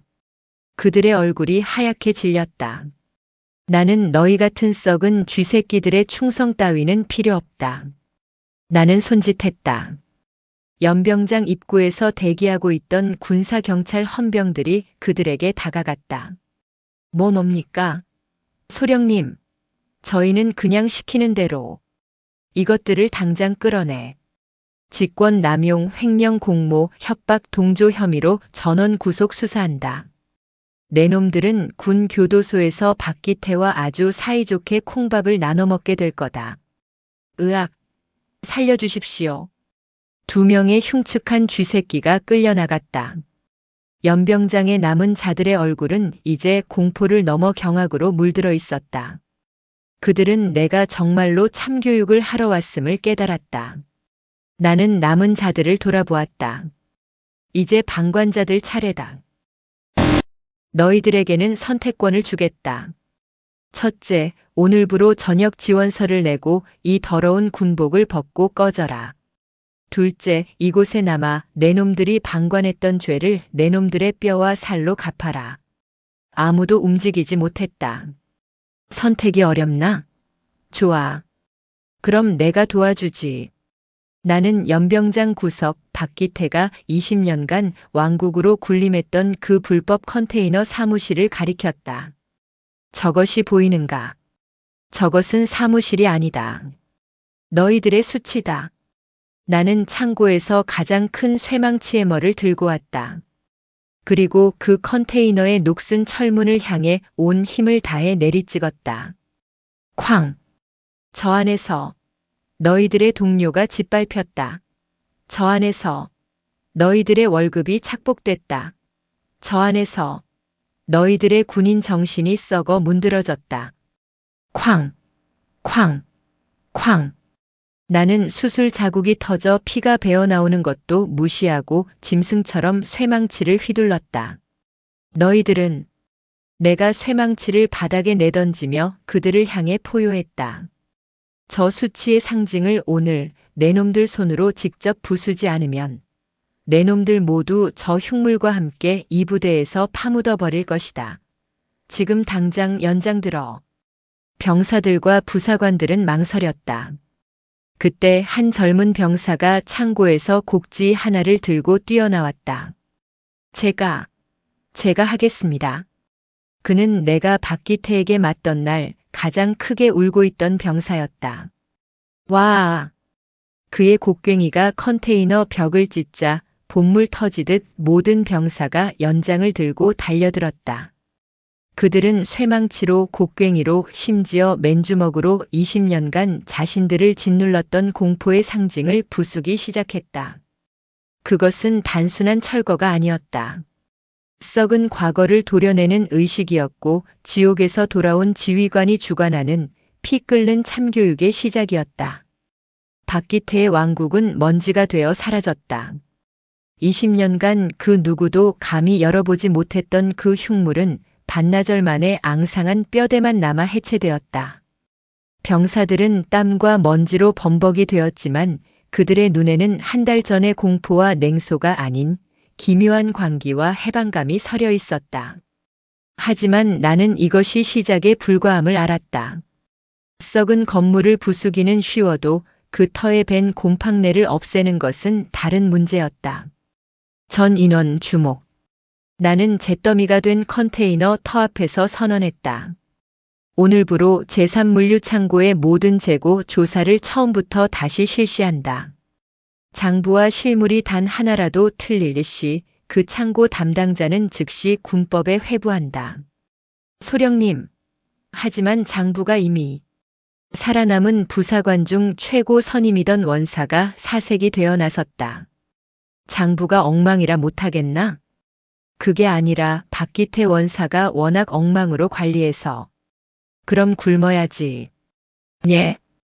오늘부터 재고 조사가 끝날 때까지 이 부대 전 인원의 식사 배급을 중단한다. 소령님, 그건 너무하십니다. 병사들은 죄가 없다고. 나는 그를 노려보았다. 너희들은 그 썩은 장부 아래서 너희들의 전우들이 전방에서 썩은 통조림을 먹는 것을 방관했다. 그런데 너희들 입에 밥이 들어가나? 나도 굶는다.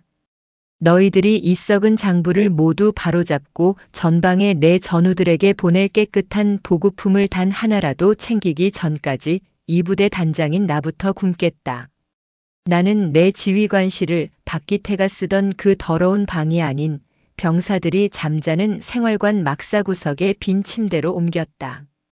단장인 내가 여기서 너희들과 함께 굶으며 지켜보겠다.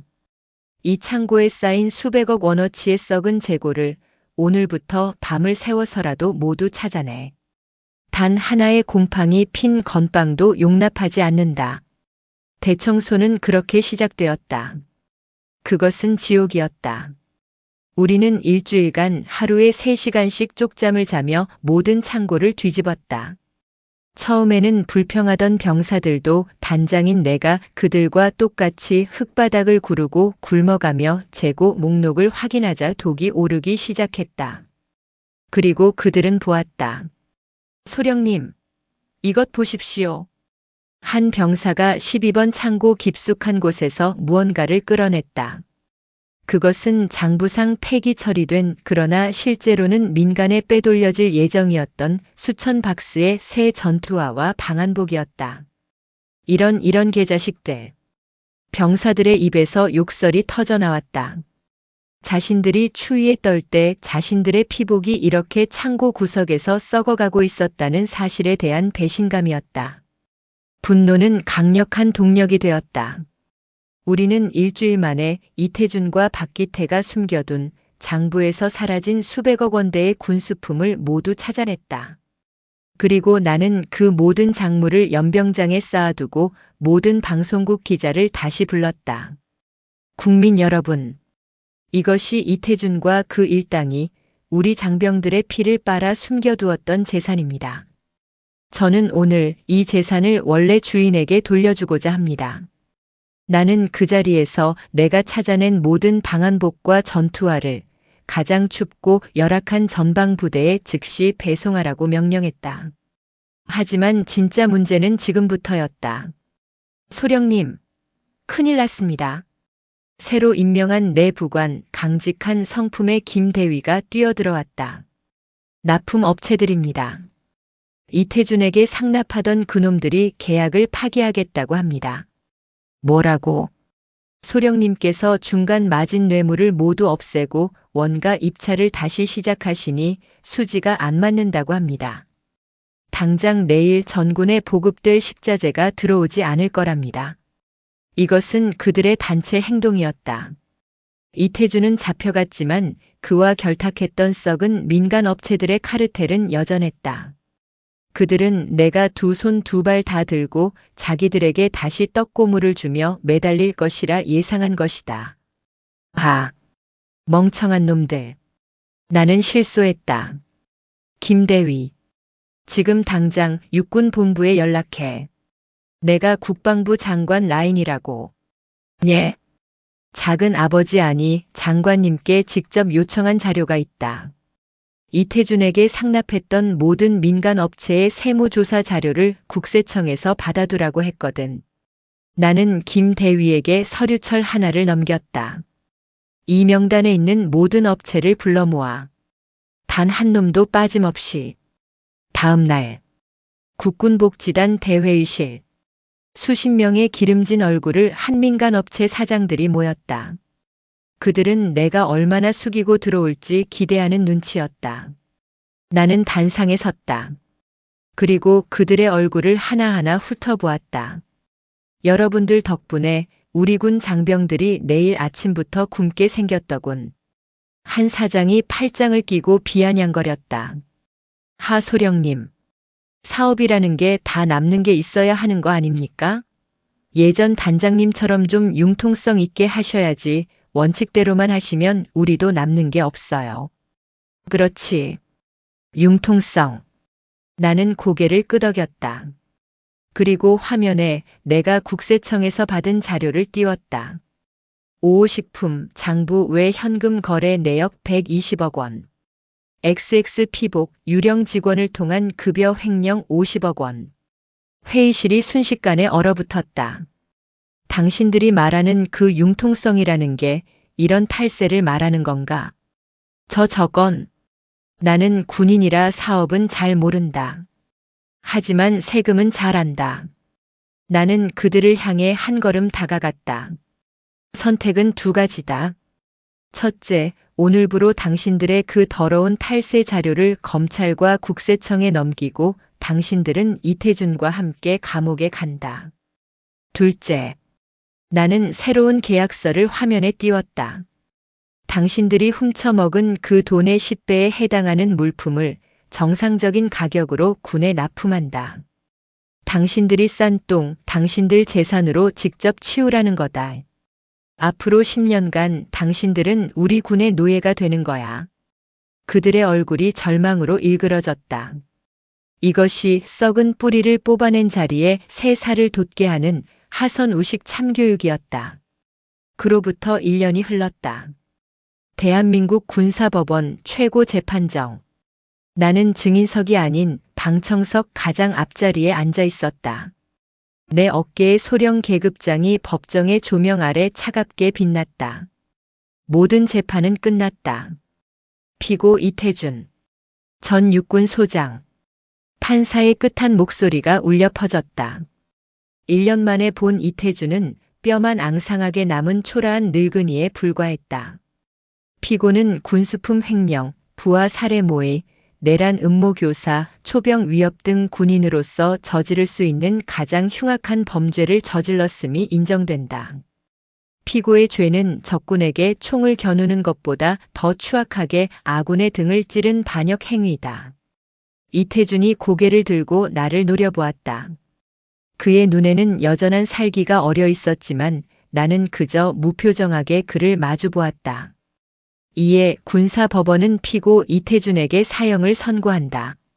땅. 법봉 소리와 함께 이태준이 무너져 내렸다. 그는 내가 사형이라니 라며 발악했지만 군사 경찰들에게 입이 틀어막힌 채 끌려나갔다. 피고 권혁준. 전 육군 중장. 뇌물수수 및 직권남용. 무기징역. 피고 박기태. 전 육군 원사. 횡령 및 살인 모해 공범. 무기징역. 피고 이수진. 전 육군 대위. 특수폭행 교사 및 횡령 공모. 징역 15년. 이수진은 15년이라는 말에 눈이 뒤집혀 내게 달려들려다 저지당했다. 내년 때문에 내 인생이. 그녀의 악다구니는 닫히는 법정 문 너머로 사라졌다. 모든 썩은 뿌리가 완벽하게 그리고 처절하게 뽑혀나갔다. 나는 조용히 법정을 나왔다. 밖은 눈이 부시게 맑은 가을 하늘이었다. 작은 아버지가 차가운 공기 속에 서서 나를 기다리고 있었다. 그는 이제 국방부 장관이 아닌 모든 임무를 마치고 퇴역한 민간인 이강석이었다. 후련한가? 아니요. 나는 그에게 다가가 내 어깨의 계급장을 가리켰다. 이게 무겁습니다. 그 무거움이 내가 지켜야 할 것들의 무게다. 선우야. 그가 웃었다. 가자.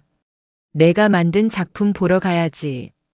우리가 향한 곳은 인천 제3물류창고. 그곳은 더 이상 삼창고가 아니었다. 부대 정문에는 새로운 간판이 걸려 있었다. 국군복지단 황금방패보급 사령부. 내가 그곳을 황금방패라 이름 붙였다. 군납 비리의 황금을 막아내는 방패가 되겠다는 뜻이었다. 1년 전 악취가 진동하던 그곳은 대한민국에서 가장 깨끗하고 효율적인 최첨단 물류기지로 변해 있었다. 모든 것은 전산화되었고 모든 창고는 투명 유리로 개방되었다. 전진. 병사들의 경례 소리는 더 이상 공포에 질린 목소리가 아니었다. 그들의 눈에는 자부심이 가득했다. 그들은 이제 썩은 통조림을 빼돌리는 공범이 아니라 전방의 전우들에게 최고급 식자재를 보낸다는 자부심으로 똘똘 뭉쳐 있었다. 소령님, 오늘 들어온 한우 등급 확인했습니다. 최상급입니다. 좋아. 당장 강원도 12사단으로 보낼 준비해. 강원도 12사단. 내가 김일병을 보냈던 그 가장 춥고 험한 곳. 나는 작은 아버지와 함께 그곳으로 향했다. 헬기는 GOP 최전방 소초에 내렸다. 마침 저녁 식사 시간이었다. 오늘 메뉴는 황금 방패 부대에서 직송한 한우 스테이크다. 취사병의 우렁찬 목소리와 함께 병사들의 환호성이 터져나왔다. 불과 1년 전 썩은 어묵을 씹던 그들이 이제는 최전방에서 뜨거운 스테이크를 썰고 있었다. 나는 식당을 둘러보았다. 그리고 한쪽 구석에서 묵묵히 배식을 하고 있는 한 병사와 눈이 마주쳤다. 까맣게 그을린 얼굴. 다부진 어깨. 1년 전의 나약함은 사라지고 강인한 군인의 눈빛을 한 병사. 그는 일병 계급장을 떼고 이제 막 상병이 되어 있었다. 김상병. 그는 나를 보더니 들고 있던 배식 국자를 떨어뜨릴 뻔했다. 그의 눈이 거세게 흔들렸다. 나는 그에게 천천히 다가갔다. 그는 그 자리에 얼어붙었다. 나는 그에게 아무 말도 하지 않았다. 대신 그가 배식하던 식판을 들고 그가 퍼주려던 스테이크 한 조각을 받아들었다. 그리고 그의 눈을 똑바로 보며 말했다. 고기 더 줘. 그 한마디에 김상병은 그 강인해 보이던 병사는 그 자리에 주저앉아 소리 없이 눈물을 터뜨렸다. 그것은 공포의 눈물도 죄책감의 눈물도 아니었다. 그가 1년간 이 지옥 같은 최전방에서 버티고 버텨 마침내 스스로를 용서받았다는 구원의 눈물이었다. 나는 그의 어깨를 두드려 주었다. 제대로 해라, 김상병. 내가 여기서 무너지면 내가 널 여기로 보낸 의미가 없어진다. 예, 알겠습니다. 소령님. 그는 눈물을 닦고 일어나 내 평생 본 가장 우렁찬 목소리로 경례를 붙였다. 나는 다시 헬기에 올랐다. 노을이 지는 최전방의 철책선이 발 아래로 펼쳐졌다. 이제 정말 다 끝난 것 같군. 작은 아버지가 말했다. 아니요. 나는 내 어깨에 빛나는 소령 계급장을 매만졌다. 이제 시작입니다, 작은 아버지. 나는 인천항의 그 썩은 냄새 나는 창고를 잊지 않는다. 이태준의 그 비열한 눈빛, 이수진의 그 경멸 어린 웃음도 잊지 않는다. 썩은 뿌리 하나를 뽑았을 뿐이다. 이 거대한 군대에는 내가 보지 못한 곳에 또 다른 이태준이, 또 다른 박기태가 숨쉬고 있을 것이다. 나는 그들을 찾아낼 것이다. 그리고 그들이 내 전우들의 피를 빨아먹기 전에 내가 먼저 그들의 숨통을 끊어놓을 것이다. 내 이름은 하선우. 한때 지옥에서 짓밟혔으나 이제는 그 지옥을 심판하는 자. 대한민국 육군 소령. 나의 전쟁은 이제 막 시작되었다.